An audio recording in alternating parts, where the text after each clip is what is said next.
खालिद, एक बार फिर से टारगेट किलिंग, एक बार फिर से दूसरे राज्यों से आकर कश्मीर में काम करने वालों को निशाना बनाया गया। बिल्कुल, देखिए ये बीती रात की घटना है जो बांडीपोरा का जिला है उत्तरी कश्मीर का। वहां के सुब्बुल के इलाके में हाजिर में एक जो प्रवासी मजदूर थे उस पर फायरिंग की गई और उसकी हत्या कर दी गई।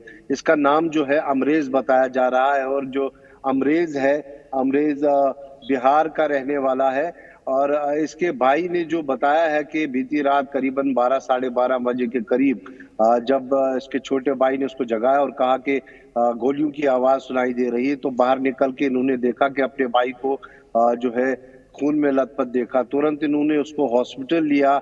जो पुलिस थी, सेना थी आसपास, उनको संपर्क किया और जैसे ही इसको हाजिर लिया गया, हाजिर में हालांकि इसको बताया गया कि एडवांस ट्रीटमेंट के लिए इसको श्रीनगर लेना। ये जेवर के लिए पति के साथ झगड़ा नहीं करती, बल्कि खुद जेवर बनाकर बेचकर महीनों तक लाखों की कमाई करती हैं। आपको भी कमाना है तो फ्रीडम ऐप को अभी डाउनलोड कीजिए। पड़ा श्रीनगर पहुंचते पहुंचते इसने दम तोड़ दिया। मैं आपको बता दूं 4 अगस्त को इसी तरह से पुलवामा में एक ग्रेनेड हमला हुआ था और उस ग्रेनेड हमले में एक बिहार के ही एक मजदूर की हत्या हुई थी और 2 अन्य घायल हुए थे।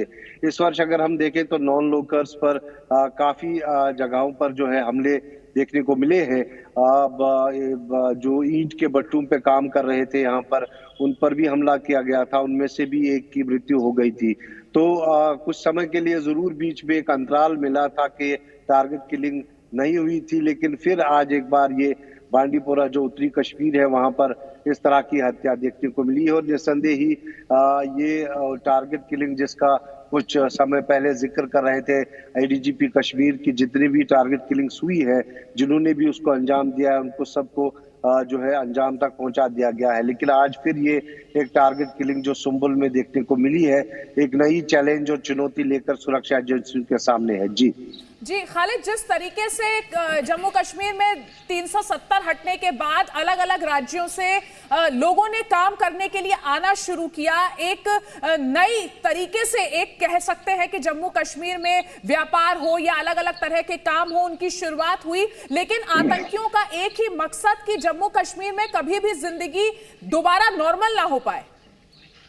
देखिए, बिल्कुल अगर हम बात करें तो ये प्रवासी मजदूर जो बिहार के हैं, ये अनुच्छेद 370 हटने से पहले भी यहाँ आया करते थे, लेकिन तब ऐसी कोई हत्या और ऐसी कोई घटना सामने नहीं आई थी।